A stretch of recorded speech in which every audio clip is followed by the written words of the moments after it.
क्या हाल है भाइयों? ब्रो कोड का ध्यान दे रहे हो कि नहीं दे रहे हो? हमारे मर्द कम्युनिटी के बीच में जो एक भाईचारा हुआ करता था उसका ध्यान दे रहे हो कि नहीं दे रहे हो? क्योंकि आज की डेट में तुम लोग खुद देख सकते हो कि सब चीज़ें मर्दों के खिलाफ होती जा रही हैं, चाहे वो लॉज हो या फिर हमारी सबसे स्ट्रॉन्ग टीममेट वुमन, वो भी हमारे ऑलमोस्ट खिलाफ होती जा रही है। इस केस में हमारा फ़र्ज़ बनता है कि हम एक आदमी होने के नाते दूसरे आदमी का सपोर्ट ज़रूर करें, क्योंकि आज की डेट में एक आदमी का दूसरे आदमी को सपोर्ट करना सबसे ज़्यादा ज़रूरी है। रास्ते में तुम कहीं भी जा रहे हो, बूढ़ा, बच्चा, बड़ा, भाई, साथ का कोई भी हो, जैसी भी तुमको हेल्प करने का मौका मिले बिल्कुल करो। स्कूल, कॉलेज, कहीं पर भी जैसा भी तुमको मौका मिले ज़रूर हेल्प करो। और डेली बेसिस पर तुम किसकी क्या हेल्प कर रहे हो नीचे कमेंट करके ज़रूर बता देना। इमेजिन करो कि जो मानव शर्मा के साथ हुआ है, जो भी केस अभी उसके साथ हुआ है, जितना वो इमोशनली ड्रेन हो चुका था, जितना वो प्रताड़ित था इमोशनली और मेंटली, और उसको जब पता चला था कि उसकी वाइफ का पास्ट था, लेकिन उसको ये चीज़ नहीं पता थी कि उसकी वाइफ का पास्ट फिजिकल भी था। और जब वो ऐसा स्टेप उठाता है और उसके बाद जब उसकी वाइफ का स्टेटमेंट निकल कर आता है और वो बताती है कि सब लोग मुझे ब्लेम कर रहे हैं लेकिन मेरी साइड की भी तो स्टोरी सुनो, और वो अपने आप को डिफेंड करने के लिए बोलती है कि वो मेरे साथ दारू पीकर मारपीट करता था। मैंने सेक्स भी किया। मैंने मानव को अभिषेक के बारे में शादी से पहले बताया था, बट सेक्स हुआ है ये कभी नहीं बताया था, ये शादी के बाद बताया, वो भी उसकी कई बार पूछने पे, क्योंकि मैं डर गई थी कि मानव को खो ना दूँ। इसकी लाइफ में आते ही मैंने सबसे सारे कांटेक्ट ख़त्म कर दिए। मुझे पता है मैंने बहुत सारी गलती की है, मानव को झूठ बोला, नहीं बताया। इतना होने के बाद भी मानव ने मुझे कभी हाथ नहीं किया, कभी हाथ नहीं उठाया। और मैं उसको बहुत प्यार करती हूँ, और अगर मुझे भी कुछ भी होता है करती हूँ या कुछ भी होता है तो इसमें किसी की कोई रिस्पॉन्सिबिलिटी नहीं है। और अब हमारे पास कुछ इस तरीके के ठोस लॉज नहीं है कि ऐसे केसेस के ऊपर जस्टिस दिया जा सके, क्योंकि हमारे देश में कुछ ऐसे लॉज भी हैं, सुप्रीम कोर्ट से लॉज निकल कर आते हैं, जिसमें ये चीज़ बताई जाती है कि अगर मान लो हस्बैंड वाइफ है, वाइफ ने चीट किया, एक्स्ट्रा मैरिटल अफेयर किया, और उसके थ्रू अगर वो प्रेग्नेंट हो गई और जो बेबी बर्थ ले रहा है वो अगर ये प्रूफ भी हो गया कि उसके हस्बैंड का नहीं है, उसके एक्स्ट्रा मैरिटल अफेयर से आया है, वो किसी थर्ड पार्टी से मिला हुआ गिफ्ट है, तो भी हस्बैंड को ही उसका बाप बताया जाएगा लीगली। अभी सुप्रीम कोर्ट का एक ऑर्डर आया है जिसमें सुप्रीम कोर्ट ने बोला है कि हस्बैंड वाइफ के साथ रहते हुए अगर कोई बच्चा पैदा हो जाता है तो इस बात से कोई फ़र्क नहीं पड़ता है कि कोर्ट में अगर ये भी प्रूव हो गया कि वो उस बच्चे का पिता हस्बैंड नहीं है और वो बच्चा जो है वाइफ के किसी एक्स्ट्रा मैरिटल अफेयर की वजह से हुआ है। और अब सिचुएशन ये है कि अगर वाइफ ये एडमिट भी कर लेती है कि बच्चा जो है वो उसके हस्बैंड का नहीं है और एक्स्ट्रा मैरिटल अफेयर की वजह से बच्चा उसके बॉयफ्रेंड का है, तो उस सिचुएशन में भी बच्चे का फादर जो है वो हस्बैंड को ही माना जाएगा। और प्रॉब्लम ये है कि आज एक तरफ तो हम बात करते हैं साइंटिफिक एविडेंस की, DNA टेस्टिंग, फिंगरप्रिंटिंग, जो FSL की रिपोर्ट आती है, और उन सब चीज़ों के ऊपर हर क्रिमिनल कोर्ट या सिविल कोर्ट जो है रिलाई करता है। और दूसरी तरफ हमारे पास एक ऐसा कानून का प्रोविजन है जिसे अंग्रेजों ने बनाया था, और आज भी साइंटिफिक एविडेंस होने के बावजूद हम उस प्रिजम्पशन को रिबट नहीं कर सकते हैं। और मैं ये चीज़ सोच रहा हूँ भाई कि ये इस तरह के लॉज सुप्रीम कोर्ट में बैठकर कौन पास कर रहा है भाई? क्या दिमाग में आ रहा है जो इस तरह के लॉज पास कर रहा है कि एक्स्ट्रा मैरिटल अफेयर चल रहा है, सब कुछ प्रूफ करने के बाद भी आपको बाप ठहराया जाएगा, हस्बैंड को बाप बोला जाएगा कि यही इसका बाप है लीगली। ये कौन है? कहाँ से ये लॉज निकल कर आ रहे हैं भाई? मेरे समझ में नहीं आ रहा कोई वहाँ पे मर्द बैठ कर ये चीज़ पास कर रहा है या औरत बैठ के पास कर रही है, मेरे नहीं समझ में आ रहा। लेकिन जो भी पास कर रहा है बहुत घटिया तरीके के लॉज पास कर रहा है, क्योंकि इन्हीं सब आलतू फालतू यहाँ वहाँ के लॉज की वजह से ना इतने सारे मर्दों के आत्महत्या करने के केसेस सामने निकल कर आ रहे हैं। और इस चीज़ के ऊपर बात करना इसलिए इतना ज़्यादा ज़रूरी है क्योंकि आज की डेट में जो मर्द आत्महत्या कर रहे हैं वो हमें नहीं पता कि कल को हमारे देश को क्या प्रोवाइड कर सकते थे। क्या पता कोई बहुत बड़ा चैम्पियन, कोई रिवॉल्यूशनरी बंदा अगर ऐसी हरकत कर लेता है तो हम कितनी सारी चीज़ें खो सकते हैं। इसलिए हमारा मर्दों के लिए बात करना बहुत ज़्यादा ज़रूरी है। यहाँ तक कि मेरे भाई इतने सारे लॉज ऐसे भी निकल कर आए हैं जिसमें अगर एक वाइफ को अपने हस्बैंड के ऊपर शक है और उसको लग रहा है कि वो शायद उसको चीट कर रहा है, तो वो उसको स्टॉक कर सकती है, उसके खिलाफ एविडेंस वगैरह सब इकट्ठा कर सकती है। लेकिन अगर एक हस्बैंड को डाउट है कि उसकी वाइफ चीट कर रही है और वो उसके अगेंस्ट एविडेंस इकट्ठा करना चाहता है, वो उसको स्टॉक करने की कोशिश कर रहा है, तो यहाँ पर डायरेक्टली क्रूएल्टी बताई गई है। ये वुमेन के अगेंस्ट क्रूएल्टी है। मतलब यही चीज़ अगर वाइफ करे तो कुछ नहीं, ये उसकी सेफ्टी है, और अगर हस्बैंड करे तो क्रूएल्टी है। और इन्हीं सब फालतू लॉज की वजह से ना ऐसी जो राक्षस टाइप की वुमेन है, जो औरतें हैं ना, इनका बढ़ावा और बढ़ता जा रहा है। और ये चीज़ केवल औरतों के फेवर में नहीं है, ये चीज़ जो आर केसेस आते हैं ना उनके फेवर में भी कहीं ना कहीं है। मैं आपको बताता हूँ कैसे। जो कोलकाता में आर केस हुआ था उसमें जो कल्प्रिट था उसको क्या सज़ा मिली? 50,000 जुर्माना और लाइफ टाइम इम्प्रिजनमेंट। ये कोई सज़ा होती है? तो क्या ऐसे लॉज की वजह से आर केसेस में बढ़ावा नहीं मिलता?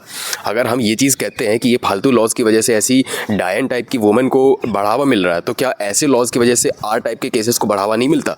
तो जस्टिस मिल किसको रहा है?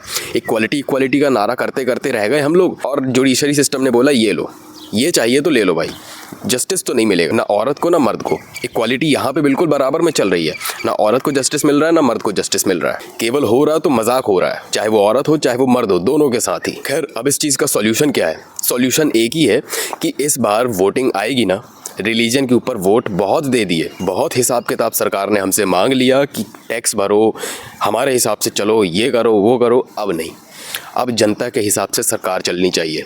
अब जनता सरकार से सवाल पूछेगी कि हम टैक्स भी भर रहे हैं, हम सब कुछ कर रहे हैं, आपको हिसाब देना पड़ेगा कि हमें बदले में क्या मिल रहा है। इस बार जेंडर न्यूट्रल लॉज चाहिए, चाहिए मतलब चाहिए। इस बार अगर वोटिंग मिलेगी तो डेवलपमेंट के ऊपर, जेंडर न्यूट्रल लॉज के ऊपर और ओवरऑल डेवलपमेंट के ऊपर, क्लीनलीनेस, टेक्नोलॉजीज, इन सब चीज़ के ऊपर।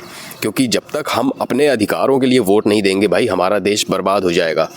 हम चिल्लाते रह जाएंगे विश्व गुरु, डंका बज रहा है, और इसके चक्कर में देश की जनता की बच जाएगी। दूसरा सॉल्यूशन मैं आपको अपनी पर्सनली बताता हूँ।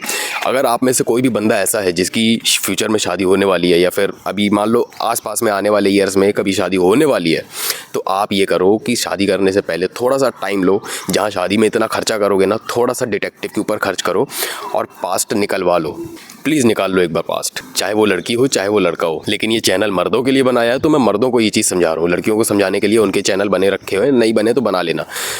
तुम लोग को मैं ये चीज़ समझा रहा हूँ कि भाई पास्ट एक बार निकाल लो, बगैर किसी की पर्सनैलिटी देखे, कैरेक्टर देखे, केवल सुंदरता के ऊपर सिंप करके ना किसी को भी अपने घर पे मत ले आओ प्लीज़। आज की डेट में इतना ज़्यादा ख़राब हो रहा है ना भाई कल्चर हमारा, कि आप यूं ही किसी के ऊपर ट्रस्ट करके उनको अपने घर की बहू नहीं बना सकते। इसीलिए यहाँ पे आपकी सेफ्टी सबसे पहले आपके हाथ में होनी चाहिए।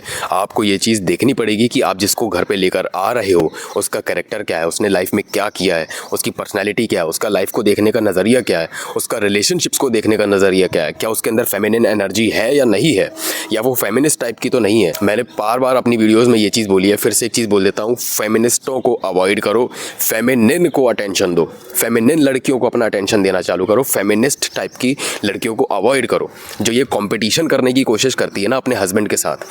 कुछ पैसा कमा लिया, थोड़ा बहुत पढ़ लिख लिया, तो अपने हस्बैंड के साथ ही compete करना चालू कर दिया।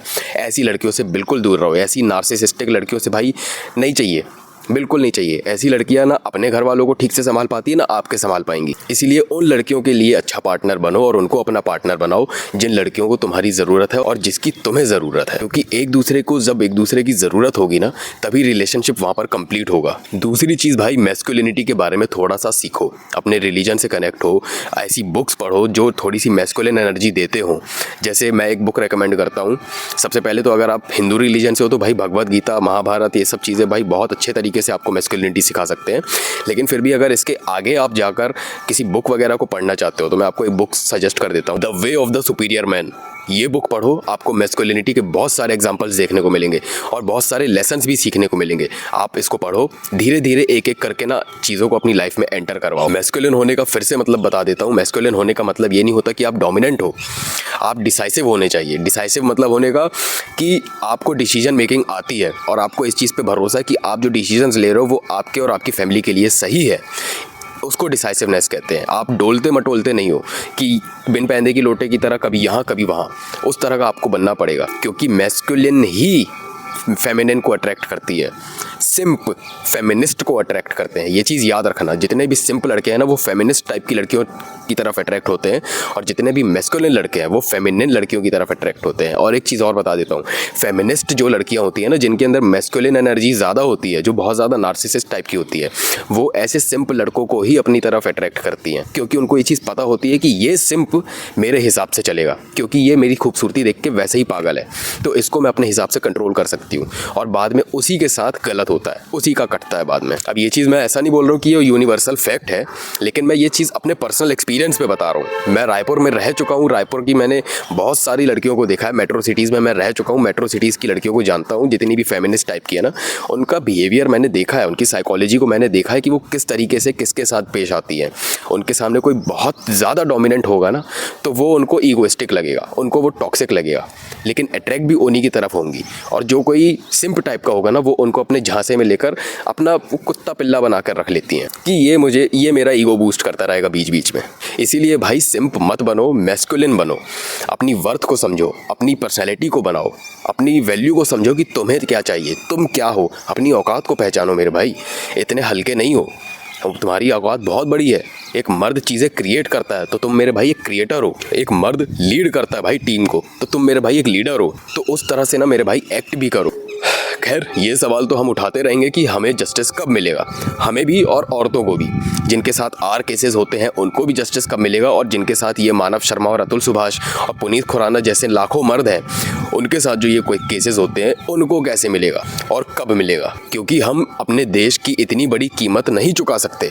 जहां हमारा देश अभी डेवलपिंग स्टेज में है यहाँ पर हम इतनी बड़ी कीमत नहीं चुका सकते। ये कोई लॉज नहीं होते हैं कि एक्स्ट्रा मैरिटल अफेयर हो रहा है लड़की का, और ये चीज़ अगर लड़के ने प्रूफ भी कर दी, उसके हस्बैंड ने प्रूफ भी कर दी कि नहीं है मेरा ये, उसके बाद भी बोला जाए कि ये आपको ही रखना पड़ेगा, आप ही इसके बाप कंसीडर हो गए। ये कोई लॉज नहीं होते। क्योंकि यही चीज़ अगर रिवर्स कर दी जाए, अगर यही लॉज लड़कियों के ऊपर अप्लाई किए जाए ना, तो कितना बड़ा क्योस हो जाएगा ना पूरे देश में, सब जानते हैं। तो ना उनको वो क्योस क्रिएट करने देना है, ना हमें क्योस क्रिएट करना है। हमें बस अपनी बात रखनी है, हमें बस अपने अधिकारों के लिए वोट देने हैं, और हमें अपने अधिकार मांगना बंद नहीं करना है बस। बाकी आप लोगों के क्या ओपिनियन है नीचे कमेंट करके ज़रूर बता देना।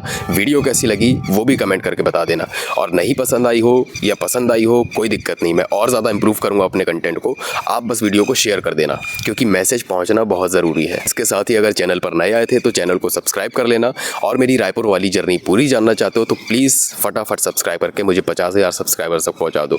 क्योंकि आप बिलीव भी नहीं करोगे कि इतनी ज़्यादा इंस्पायरिंग और इतनी ज़्यादा मोटिवेटिंग स्टोरी है। सच में बिलीव नहीं करोगे मेरे भाई कि मैंने क्या क्या चीज़ें फेस की है। इसलिए फटाफट सब्सक्राइब करके मुझे 50,000 सब्सक्राइबर तक पहुँचा दो। इसके साथ ही अगर तुम मुझसे 1-on-1 कोचिंग कॉल में बात करना चाहते हो तो प्लीज़ जाओ, लिंक में चेक करो नीचे डिस्क्रिप्शन में। जितने भी मेरे मर्द भाई ऐसे हैं ना जो डिप्रेशन से जूझ रहे हैं, या फिर उनको लग रहा है कि मैं डिप्रेस्ड हूँ, या फिर जाने वाले कुछ भी लाइफ में चल रहा है, मैं बात करूँगा भाई आपसे। आप जाओ, डिस्क्रिप्शन में लिंक है, चेक करो, बुक करो अपनी कॉल को।